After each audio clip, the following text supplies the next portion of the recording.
If I deleted your logo, removed your business name, and your brand colors, would people still know it was you? Would the experience of doing business with you still feel like the brand you claim to have? Because if your entire identity disappears when your logo disappears, then business bestie, your logo is doing way too much work. Before this video is over, I'm going to show you the 5 places that your brand actually lives, including the one most entrepreneurs do not realize is branding at all. And I'm giving you a 5-minute audit to find the holes.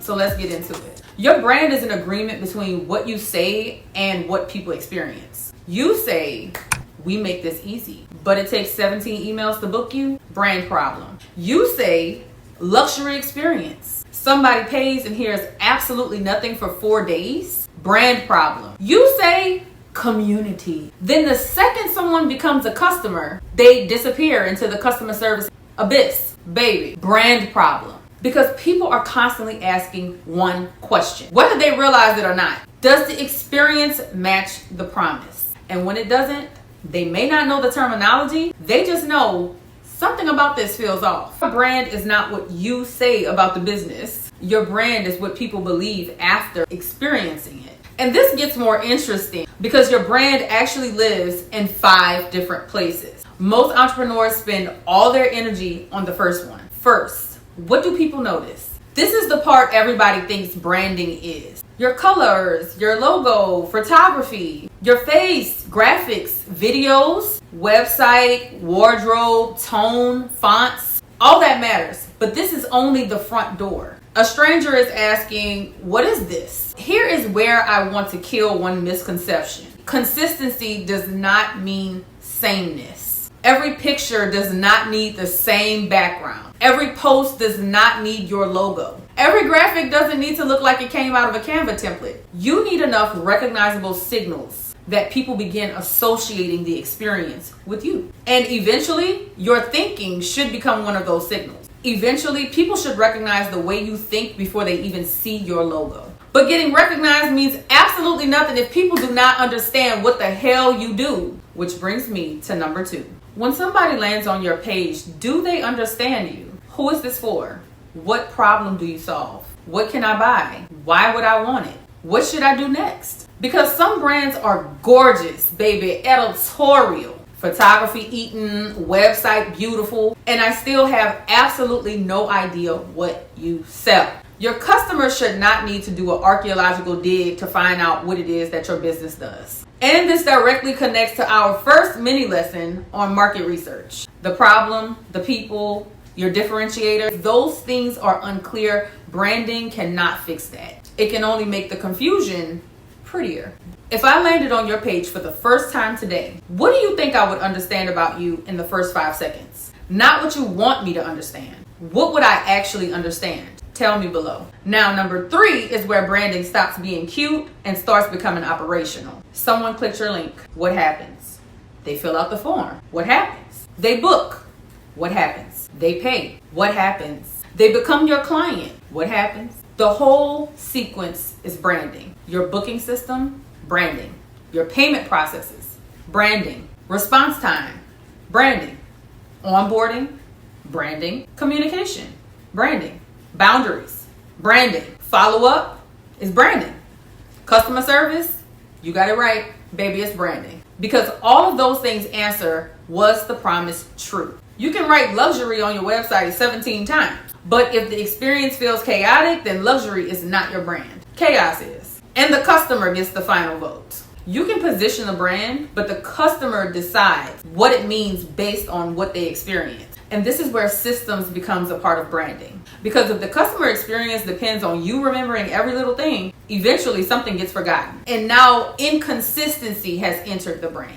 But even the experience itself isn't the end, because after people leave your business, something remains. What do people remember about you? Maybe she made that so easy. She explained something that nobody ever explained to me before. I always knew what was happening next. I always felt taken care of. She caught something that I completely missed. I laughed the whole time. She made me feel capable. Those are brand assets too. Sometimes the things people remember the most have nothing to do with your colors. They remember how you made them feel, what became clearer, what became easier, what changed because they worked with you. And those memories lead us directly into number 5. This might be my favorite one. When somebody recommends your business, they usually do not recite your mission statement. They say, girl, go talk to her, she, and whatever comes after she, pay attention to it. She explains things so well. She will tell you the truth. She's really good with beginners. She makes everything simple. She's expensive, but baby, she's worth it. She will get your whole business together. That is your brand traveling without you. You know your brand is getting stronger when people can explain why you matter without you being in the room. Because this is the Spiritual Socialpreneur.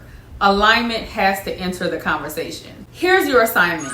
For 5 minutes, become a stranger to your own business. Okay, stay with me here, all right? It's gonna be super informative and super impactful for you to do. If you can do this for 5 minutes, start where new people usually find you. Whether that's your Instagram, Facebook, YouTube, or Google, or your website, wherever. And ask yourself, what do I notice? Then ask yourself, do I understand what this business does? Then ask yourself, do I know what I'm supposed to do next? Now actually follow the path. Click the link. Look at the offer. Look at the booking process. Look at checkout. Look at what happens after somebody pays. And at every step, ask yourself, does this feel like the same business? Not, is everything pretty? Ask, does the promise stay intact? Because sometimes you don't need a rebrand. Sometimes you just need to fix 3 places where the experience stopped making sense. Before you rebrand the business, figure out whether the brand is actually broken or whether the customer journey just has holes in it. So remember, your brand lives in